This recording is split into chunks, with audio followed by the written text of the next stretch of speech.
Hello बच्चों, कैसे हैं आप लोग। आज मैं आपको बताऊंगा जीव विज्ञान कक्षा 12वीं के बारे में। क्लास 12th बायोलॉजी का आज मैं आपको पोस्टमार्टम करने वाला हूं। आज मैं आप सभी लोगों को बताऊंगा कि बायोलॉजी में कितने मार्क्स लेके आए, 70 आउट ऑफ 70 मार्क्स कैसे लाएं, 70/70 मार्क्स कैसे लाएं। देखो, बायो का पेपर जो होता है वो 70 मार्क्स का होता है और 30 मार्क्स आपको प्रैक्टिकल में मिलते हैं, तो 70 + 30 100 मार्क्स हो गए। 70 नंबर आपको थ्योरी का मिलेगा और 70 नंबर में आपको कम से कम, अगर आपको कम से कम 65 मार्क्स लेके आना है, 65 नंबर लेके आओगे और 30 नंबर प्रैक्टिकल के, तब आपके 95 नंबर मिल जाएंगे। तो हमारा टारगेट जो होगा वो 70 में 70 नंबर लाने का होगा कि आपको 70 में 70 नंबर कैसे लाएं, जीव विज्ञान यानी कि बायोलॉजी को कैसे पढ़ें। देखो, बायो ज्यादातर मैं देखता हूं बच्चे बायो को रटने बैठ जाते हैं कि बायो रटने वाला सब्जेक्ट है। ऐसा बिल्कुल मत सोचो दोस्तों कि बायो रटने वाला सब्जेक्ट है। बायो को सबसे पहले बायो को समझो, बायो को सीखो। बायो एक सीखने वाला सब्जेक्ट है। बायो एक जीवन का विज्ञान है। बायो का मतलब है जीव विज्ञान। जीव विज्ञान मतलब जीवन का विज्ञान। तो बायो, सबसे पहले मैं आप लोगों से एक क्वेश्चन पूछूंगा। अगर आप बायो के स्टूडेंट तो ये बताओ कि बायो के फादर का नाम क्या है। Who is the father of biology. Biology के पितामह कौन है, बायो की स्टार्टिंग किसने की। तो ये आपको कमेंट सेक्शन में बताना होगा कि who is the father of biology. ये याद रखना आप लोग। अब मैं बताऊंगा कि बायो पढ़ने का सबसे बेहतरीन तरीका। तो सबसे बेहतरीन तरीका क्या होगा दोस्तों, हमारी तरफ से पॉइंट नंबर 1 आपको ये रहेगा दोस्तों कि बायोलॉजी में 70 में 70 मार्क्स कैसे लाएं। सबसे पहला पॉइंट ये होगा कि बायो को समझने पर ध्यान दो। बायो को समझने पर ध्यान दो, बायो को रटो नहीं।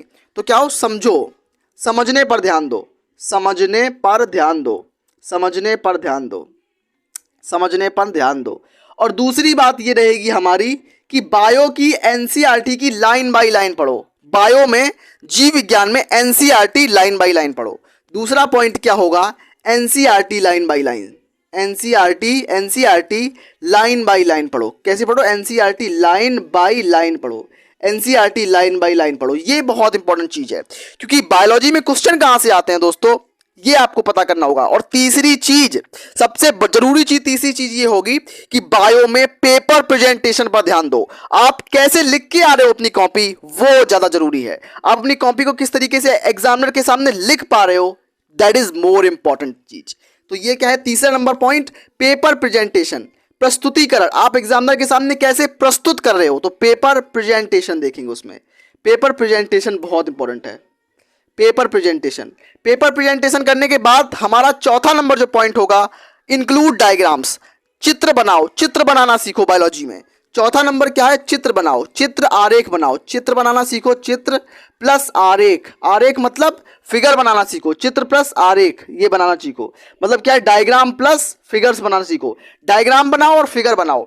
ये आपको बायोलॉजी में 100 आउट ऑफ 100 मार्क्स लाने में स्कोर करेंगे। और सबसे लास्ट वाली चीज, दीपांशु राजपूत क्लास 12 चैनल को अभी सब्सक्राइब करो ताकि आप सारे नोटिफिकेशन को आप ऑन कर पाओ और बायोलॉजी से रिलेटेड जो भी क्वेश्चन मैं अपलोड करूं, जो भी क्लास लाऊं, वो आप तक जरूर पहुंचे। और पांचवा नंबर पॉइंट हमारा ये होगा आप लोगों को कि बायोलॉजी में प्रीवियस ईयर क्वेश्चन कर लो। आप अनसॉल्व्ड पेपर जानते हो, अनसॉल्व्ड पेपर, अनसॉल्व्ड पेपर के अंदर पिछले सालों के क्वेश्चन पेपर होते हैं।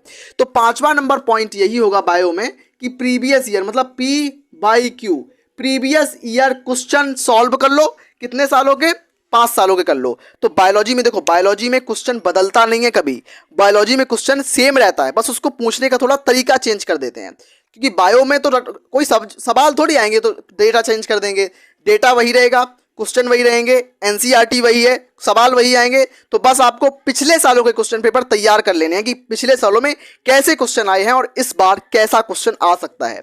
और 5 पॉइंट मैंने आपको बताई कि प्रीवियस ईयर क्वेश्चन कर लो, समझने पर ध्यान दो क्योंकि बायो वाले बच्चे ज्यादातर नीट की तैयारी करोगे। आप लोग नीट वाले हो, आप लोग नीट बन के आप एटलीस्ट डॉक्टर बनोगे बाद में तो आप डॉक्टर ही बनोगे। तो आपको समझने पर ध्यान देना होगा, ना कि बायोलॉजी को रटने पर। दूसरा, एनसीईआरटी की लाइन बाय लाइन पढ़ो। उस बात क्या है, पेपर प्रेजेंटेशन बहुत अच्छा रखो। आपको अगर कॉपी लिखनी नहीं आती है तो कॉपी लिखने पर ध्यान दो और मैं आपको सिखाऊंगा कि बायोलॉजी की कॉपी कैसे लिखें। बायोलॉजी की कॉपी कैसे लिखें, ये बहुत जरूरी चीज है। और चित्र प्लस आरेख ये भी बताऊंगा आपको बनाने में। आपको सारे इंपॉर्टेंट डायग्राम्स बता दूंगा, सारे इंपॉर्टेंट फिगर्स बता दूंगा, कॉपी कैसे लिखें ये बता दूंगा। उसके लिए बस दोस्तों आपको मुझे सब्सक्राइब करना होगा, अपने दोस्तों में शेयर करना होगा। अगर कोई डाउट आ रहा होगा यहाँ पर तो तुरंत पूछो आप लोग।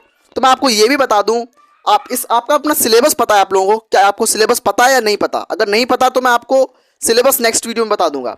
सबसे पहला चैप्टर हमारा होगा पुष्पी पादपों में लैंगिक जनन, दूसरा चैप्टर होगा मानव जनन, तीसरा चैप्टर जो होगा वो जनन स्वास्थ्य होगा। ये हमें सबसे पहले रिप्रोडक्शन में पढ़ने हैं। तो इस महीने में हमें सिर्फ 3 चैप्टर पढ़ने हैं। कौन कौन से? रिप्रोडक्शन के 3 चैप्टर। आगे के चैप्टर्स भी पढ़ने हैं। ये जो 3 चैप्टर पढ़ने के बाद हमारे 14 नंबर आ जाएंगे। तो दोस्तों मिलते हैं नेक्स्ट वीडियो में, तब तक के लिए धन्यवाद। हमारे साथ बने रहिए, ऐसे ही हमारे साथ जुड़े रहिए। धन्यवाद।